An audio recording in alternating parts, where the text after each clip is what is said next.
Thiruvananthapuram mayor Arya Rajendran, അവരുടെ husband Sachin Dev, ആ episode KSRTC episode കേരളത്തിൽ മുഴുവനും അത് എസ്കലേറ്റ് ചെയ്തു. ഈ പാർട്ടിയും DYFI ഉദ്ദേശിച്ച പോലെ ആയിരുന്നില്ല ജനങ്ങളത് സ്വീകരിച്ചത്. ഒന്നാമത് പിണറായി വിജയനോട് വളരെയധികം വെറുപ്പ്, രണ്ടാമത് ഇഷ്യൂ കൂടെ കിട്ടിക്കഴിഞ്ഞപ്പോൾ നിങ്ങൾ നോക്ക് ഏത് രീതിയിൽ നിന്നും ഏത് തലത്തിലോട്ടാണ് ഇത് പോകുന്നത്. അത് ഞാൻ വീണ്ടും നേരത്തെ ഇതിൻ്റെ വീഡിയോ ചെയ്തിരുന്നു. ഇപ്പം സ്വാഭാവികമായിട്ട് ഇങ്ങനൊരു പ്രശ്നം ഉണ്ടായിട്ടുണ്ട്. ആ ബസ് തടഞ്ഞു നിർത്തി, കാറ് കുറുകെ ഇട്ടു, സുവമോട്ടോയാണ്, പ്രൈമ ഫേസിയാണ്. എന്നിട്ട് ഹസ്ബൻഡ്, അതായത് സച്ചിൻ ദേവ് MLA ബസ്സിനകത്ത് കയറുന്നു, അതിലെ പാസഞ്ചേഴ്സിനെ മുഴുവൻ ഇറക്കി വിടുന്നു. എന്നിട്ട് വണ്ടിയെടുത്ത് പോലീസ് സ്റ്റേഷനിലോട്ട് പോകുന്നു. അതായത് അധികാരം കിട്ടിയപ്പോൾ അതിൻ്റെ എല്ലാ അഹങ്കാരവും ഏതൊക്കെ രീതിയിൽ കാണിക്കാതെ മുഴുവനും കാണിച്ചു രണ്ടുപേരും കൂടെ ചേർന്ന്. അറിയത്തില്ല ബേസിക്കലി ഇവർക്ക് തലയ്ക്ക് ഭ്രാന്താണോ എന്ന്. കാരണം അധികാരം കിട്ടുമ്പോൾ മനുഷ്യൻ ഉയർച്ചയിലോട്ട് പോകുമ്പോൾ അവൻ്റെ ഏറ്റവും നല്ല ക്വാളിറ്റി എന്ന് പറയുന്നത് അവൻ പൂർണ്ണമായിട്ടും അങ്ങ് താഴണം. അതാണ് പല ആളുകളും, ഈ അധികാരം കിട്ടുന്ന പല ആളുകളും പറഞ്ഞിട്ടുള്ളതും കേട്ടിട്ടുള്ളതും നമ്മൾ കണ്ടിട്ടുള്ളതും. ഇത് നേരെ തിരിച്ച്. ഇനി ഇതൊക്കെ ഉണ്ടായി, അവസാനം എന്താ ചെയ്യേണ്ടത്? കാരണം ഉണ്ടാകാം, കാരണം നമ്മളൊന്നും യന്ത്രമനുഷ്യരൊന്നും അല്ല, പെട്ടെന്നുള്ള പ്രകോപനത്തിൽ പ്രശ്നങ്ങളുണ്ടാകാം. കാരണം അതിനകത്ത് ഒരു ക്ഷമയിൽ തീരേണ്ട പ്രശ്നം മാത്രമേ ഉള്ളൂ, വേറൊന്നും ഇതിനകത്ത് ഞാൻ കാണുന്നില്ല.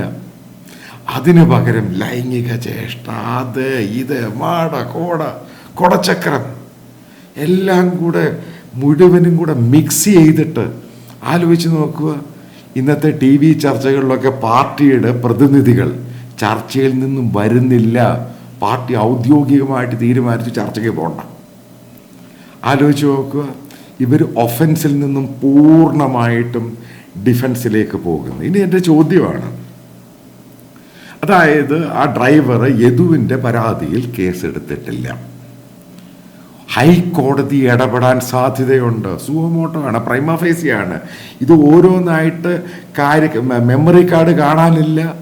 വണ്ടിയുടെ മുമ്പിൽ ഇവരുടെ വണ്ടി കൊണ്ട് ബ്ലോക്ക് ചെയ്ത് പബ്ലിക് ട്രാൻസ്പോർട്ട് സിസ്റ്റം റോഡ് മുഴുവനും ബ്ലോക്ക് ആക്കുന്നു. അധികാരത്തിലുള്ളവരാണ്, ഒരാൾ MLA, മറ്റേ ആൾ മേയർ.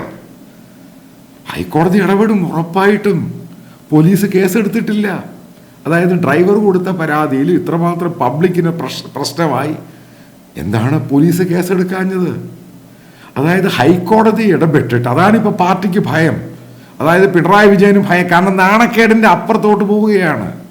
ഹൈക്കോടതി ഇടപെട്ട് പറയുകയാണ്, ഈ കേസിൽ കേസെടുക്കാത്ത DCPക്കെതിരെയും ഹോം സെക്രട്ടറിക്കെതിരെയും അന്നുണ്ടായിരുന്ന SHOക്കെതിരെയും കേസെടുക്കാൻ പറയും ഉറപ്പായിട്ടും. കാരണം സംഭവം അതാണ് ഈ പറയുന്നത്. ഈ പാർട്ടി ഈ മണ്ടന്മാരെ കൊണ്ടുള്ള പാർട്ടിയാണിത്. കാരണം എല്ലാം ഈ പാർട്ടി അടിമകളാണ്. ഇവരുടെ ധാരണ ജനങ്ങളുടെ മുമ്പിൽ ഇവരെന്ത് പറഞ്ഞാലും വിശ്വസിക്കും. ഇവരെപ്പോഴും പറയും പൊതുജനം ഞങ്ങളെപ്പറ്റി കരുതുന്നത്. ബേസിക്കലി ഒരു കാര്യം പറയാം, ശ്രീകണ്ഠൻ നായർ പറയുന്ന പോലെ പൊതുജനം കഴുതുകയല്ല. അതാണ് ഏറ്റവും പ്രധാനപ്പെട്ട കാരണം. കാരണം ഇന്ന് ഈ പാർട്ടി ഉദ്ദേശിക്കുന്നത്, ഈ പാർട്ടിയുടെ പടുകളവന്മാർ ഉദ്ദേശിക്കുന്നതും പാർട്ടിയുടെ അടിമകൾ ഉദ്ദേശിക്കുന്ന പോലെയല്ല. ഡിജിറ്റൽ യുഗമാണ്.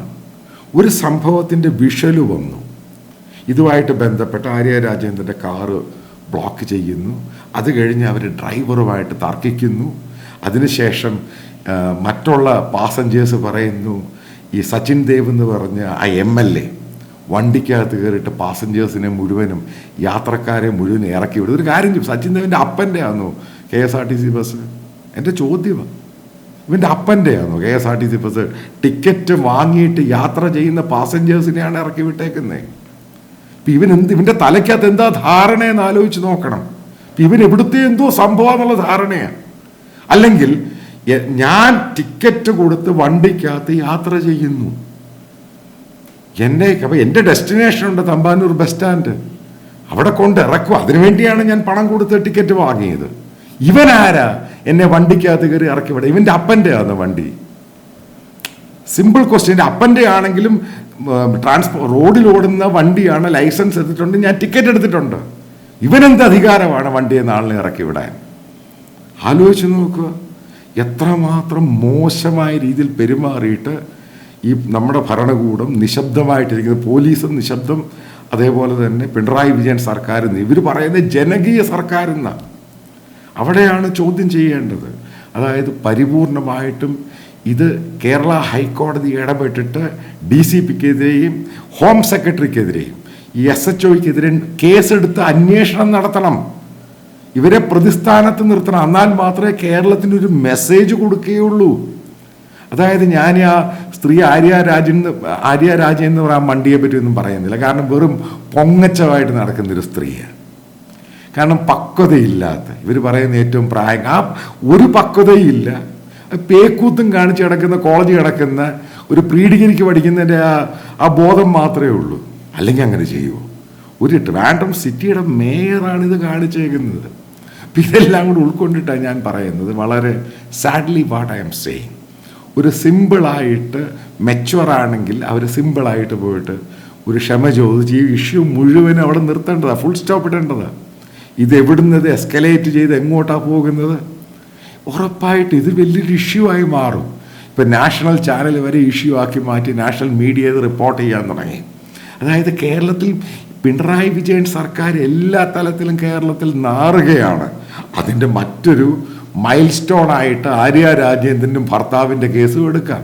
അതായത് ജനങ്ങളെ മുഴുവനും, അതായത് ഏത് രീതിയിലൊക്കെ നശിപ്പിക്കുവാനും നാശമാക്കാനും നോക്കും, ആ രീതിയിൽ മുഴുവനാണ് ഇവർ ശ്രമിക്കുന്നത്.